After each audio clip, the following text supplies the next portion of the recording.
Тэгэхээр 25 оны хувьд ер нь одоо эдийн засгийн нөхцөл байдал нэлээд тодорхойгүй байгаад байна тий. Тэгэхээр та бүхэн яг одоо даатгалын салбарын хувьд яг ямар хүлээлттэй байна. За дээрэс нь даатгалын салбарт үйл ажиллагаа явуулж байгаа компаниуд маань төлөвлөлтийн хувьд ямар асуудал дээр онцгойлон анхаарч байна. За тэгэхээр яг хуу ер нь эдийн засгийн хувьд бол одоо Монгол охиноос бол жишээ нь бодлогын үйл нэмэгдүүлчлээ тий. За дээрэс нь яг хуу манай Монгол улсын эдийн засаг за дээрэс нь санхүүгийн систем доктортой хөгжиж байгаа. За үүнтэй холбоотойгоор бол одоо эрсдлийн тооцооллыг бол маш нарийн их шаардлага үүсэж байгаа. Тэгэхээр даатгалын салбарын хувьд ч гэсэн ерөнхийдөө цэвэр хэмжээ орлого 34% өсчлөө. Тэгэхээр бид нар бол илүү их хэмжээний эрсдлийг хүлээж авч байгаа гэсэн үг. Тэгэхээр цаашд бол нэг илүү санхүүгийн доктортой байдал, нийгмийн аюулгүй байдлыг хангах үүднээсээ эрсдлийнхэн тооцооллыг бол илүү одоо сайжруулах тийм хэрэгтэй шаардлагатай санагдаж байгаа. 480.7 тэрбум төгрөгийн хураамжийн орлого төвлөрсөн байна гэж энэ 2024 онд. Тэгээд яг хөө эндээс одоо ингээ харахаар өмнөх онуудтайгаа харьцуулахад таны сая хэлж байгаа эрсдлийг бол илүү хэмжээгээр шингээж авч ийн гэж. Тэгэхээр энэ дээрээс ер нь зүгээр даатгалын нөхөн төлбөр буцаан олголт ч гэдэг юм уу те. Одоо яг тооцоолж чадахгүй байгаа яг ямар эрсдлүүд байгаад байна. Та бүхний хурц ажиллаж чадахгүй байгаа ямар хүчин зүйлс байгаад байна. Яг одоо бол ерөнхийдөө даатгалын компаниуд бол эрсдлээр сайн тооцоолдог гэж бодож байгаа. Ер нь бол даатгалын салбар өөрөө өсч хөгжөд 91 жилийн түүхтэй шүү дээ манай улсч тий. Тэгэхээр ерөнхийдөө даатгалын тогтолцоо болоод даатгалын компаниудын үйл ажиллагааны хувьд харьцангуй олон улсын жишгтэй нийцсэн гэж харж байгаа. Эргээд бол яг харилцах талаас нь харахаар даатгалын талаарх ойлголт мэдлэг тутмаг байдаг. За дээрээс нь одоо нийт иргэдэд ногдож байгаа сайн дурын даатгалтай иргэдийн тоогоор бол манай Монгол улс нэлээд доогуур явдаг л да. Тэгэхээр бол нэгдүгээрт бол одоо даатгалын салбар одоо бүтээгдэхүүн үйлчлэгээний хүртээмжийг нэмэгдүүлэх ийм хэрэгцээ шаардлага бол гарч байгаа гэж харж байгаа. Хамгийн гол нь бид нар хүртээмжийг нэмэгдүүлж аюулгүй байдлыг сайжруулна гэж харж байна. За эрсдлийн тооцооллын хувьд бол яг даатгалын компани одоо амин чухал сүнс нь бол актуар тооцоолол, актуар шашны мэргэжил байдаг. Тийм. Тэгэхээр энэ төрлийн мэргэжилт маань ер нь даатгалын компани гэлтгүү санхүүгийн байгууллагуудын эрсдлийг тооцоолдог, түүнийг дагсан менежментийг хийдэг хүмүүс байдаг. Тий. За манай Монгол улсд бол санхүүгийн цулах орноос бүртгэлтэй нэг 40 акт орж байгаа даа. За үүнээсээ бол одоо олон улс хөрөнгөшрөгдсөн акторчл нь 3 акторч байдаг. Тийм ажил. Яг гадны жишээ Монголд оруулж ирж байна те эрсдлийн хувьд за тооцооллын хувьд эрсдлийн тооцооллын хувьд тэгэхээр Монгол улсад одоо яг одоо эрсдлийн тооцоол хийхэд тулгарч байгаа асуудлууд, сорилтууд, бэрхшээлүүд яг юу вэ? Хууль эрх зүйн орчин талаасаа эсвэл журам зохицуултууд хоорондоо зөрчилдөх ч гэдэг юм уу? Эсвэл нөгөө даатгалын салбарын үйл ажиллагаа явуулж байгаа бүх оролцогч талууд дээр тодорхойгүй байдлууд ч гэдэг юм уу? Аль талдаа илүү сорилтууд байгаад байна? Эрсдлийн тооцоол дээр бол хоёр чухал зүйл байгаа. Нэгдүгээрт бол мэдээллийн үрэлцээтэй байдал. Хоёрдугаарт бол одоо тухайн эрсдлийг тооцоолж байгаа мэргэжлийн актуарч нарын ур чадвар гэсэн юм хоёр зүйл байгаа. Тийм. Тэгэхээр одоо ерөөхдөө олон улс тааш дээр Монгол улс тааш дээр хөгжлөө харахаар дижитал шилжилт их нэвтэрч байна. Тийм. Тэгэхээр одоо миний хувьд бол хувийн талаас харахаар Монголын даатгалын салбарт дижитал шилжилтийг бол даатгалын компаниуд үйл ажиллагааны нэвтрүүлж байгаа. Гэхдээ одоо гол хэрэгцээ шаардлага нь юун дээр үүсэж байгаа гэхээр нөгөө нэг дата мэдээлэл нэгдүгээр хүрэлцээтэй байх хэрэгтэй. За хоёрдугаарт нь бол даатгалын компанид ажиллаж байгаа эрсдлийг тооцоол хийж байгаа хүмүүс маань өөрөө big data, machine learning-ийн мэдлэг ур чадвартай байх. Ийм зүйлүүд дээр одоо илүү анхаарах шаардлагатай болж байгаа. Тасаа хэлж гин ер нь одоо юу гэдэг big data ч гэдэг юм уу те илүү одоо орчин үеийн яг одоо энэ химэл оюун ч гэдэг юм уу энэ технологийн дэвшлиг ашиглах шаардлага байна гэж байна. Тэгэхээр одоо яг эдгээр технологийн дэвшил, химэл оюун эдгээрийг ашиглаад даатгалын бүтээгдэхүүнүүдийг яаж төрөлжүүлэх боломжтой байна. Одоо хийж чадахгүй байгаа ямар шин даатгалын бүтээгдэхүүн гарч ирэх боломж байна.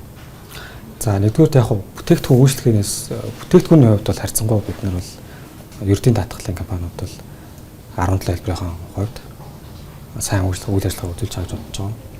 Одоо харин илүү үйлчлэгээнүүдийн одоо нөхөлбөрийн шийдвэрлэлийн процессыг хурцсах тий. За дээрээс нь одоо илүү ард иргэдийн эрүүл мэндэд анхаарсан системүүдийг гаргах ч юм уу. Илүү үйлчлэг талдаа анхаарах хэрэгтэй болоо гэж харагдаж байна. За манай компанийн хувьд чинь 2024 онд нөхөлбөрийн процессыг хурцссан. Автомашины эвдрэлийг хэмээл явахаар таньдаг систем бийсэн байгаа. Ингэснээрээ бол жолооч бол ерөн зам дээр 38 минут ослоор хам зогсдог байгаа. Энийг бол 10 минут болгож бууруулах боломжтой.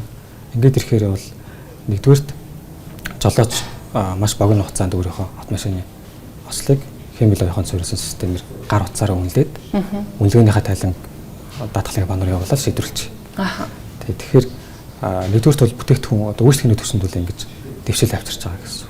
Энэ хэрэгэд нийгэм эдийн засгийн өрөг үүстэй мэдээж 38 минут зам дээр зогсож байгаатай холбоотойгоор автомашины ослолтой холбоотойгоор 400-аас 800 машин төвчрөл цуваа ус зогсдог тийм. Тэгэхээр одоо тэрнтэй холбоотойгоор бол яг хөө манай Мөнсын эдийн засгийн доктор шинжээч нар судалгаа хийсэн. Энэ зураагүй системтэй холбоотойгоор.